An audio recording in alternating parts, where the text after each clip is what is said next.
Well, we've certainly enjoyed looking at our white garden this year and how all the different plants have bloomed at a different time, but some of them it's time to bring them up. And this is some caladiums that have looked just gorgeous this summer, but falling down like this and starting to decay tells us it's time to get these dug up for fall. And when you're lifting any of the summer bulbs that are not hardy, you want to make sure that you do it at the right time and also that you do it correctly. I just want to give you a few tips on that. We've just dug this out of the ground, and this is very heavy soil here, and so I've got to move very carefully. And if you have a heavy garden soil, you want to be careful not to snap the bulbs apart, because caladium bulbs are very brittle. In fact, we realized in this garden we need to spend considerable time this winter enriching this soil, getting some organic matter into it to help loosen up that clay. That's really the only way to go. Okay, here we go.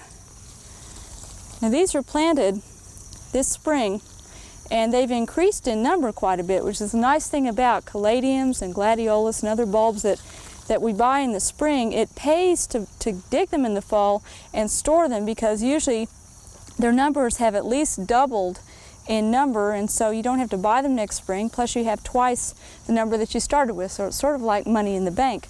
Now over here I have some caladiums that I've already dug, and I want you to take a look at these. I washed them off with water. Now, we don't really want you to do that for storage purposes, and these still need time for the leaves to die down.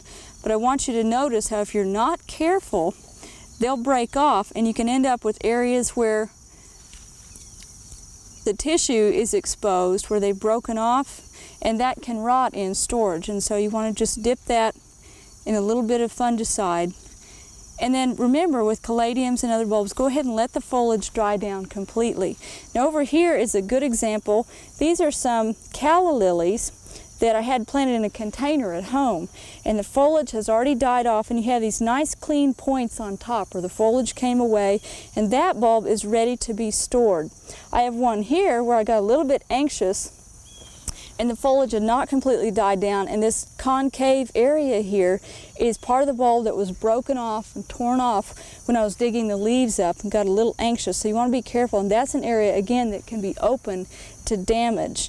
Now with any of these bulbs, such as the calla lilies or the caladiums, once they've dried down a bit, go ahead and store them in dry sand, vermiculite, perlite, or peat moss. And we have peat moss right here, and this is a good medium for storage because peat moss for the most part is sterile. You're not going to have a lot of disease organisms in it, and just put those in a box and cover them up,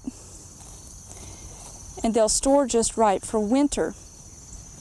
And you want to make sure that you label the box. The end of this says calla lilies. And last of all, on this part of it, make sure that you mark next year's calendar. I have April 95 here, but once you buy your calendars this fall, mark April 96 to go find your calla lilies and your caladiums, get them out of storage and plant them, because by then you may have forgotten that you have them, and you'll go to the store and buy new ones, and you've lost the whole benefit of having gone to the work to dig them this fall. Now one more that I want to show you is gladiolas. And these are some that I dug this morning from out in the yard, and notice how the leaves have dried down quite a bit. And I have some of the foliage right here. I'm going to let that part, I snipped it off, I'm going to let that part continue to dry down naturally before I store them, but I want to emphasize that these two corms grew off the top of the mother corm just this year, and those are in good shape. And then this corm developed a lot of small cormals, and that's these right here. And those can be propagated this spring. Go ahead and store them in peat moss along with your other large gladiola corms, and then this spring take some pots, fill them with potting soil, and plant those in just about a ½ an inch deep, and keep them in a bit of a nursery bed, and they again will increase in size, and then next year you can plant them out in the garden after next summer, and that will also increase your stock of gladiolas. And that's kind of a fun project to do, and especially when they increase like that, you don't want them to get too overcrowded. Well, make sure that you get out this fall and get your summer bulbs up, get them stored properly, and don't forget that you have them come next spring. We hope you enjoyed this video. It's part of our OK Gardening Classics YouTube channel. You can also find more recent videos on our Oklahoma Gardening YouTube channel. And join us on social media for great gardening tips, photos, and discussion.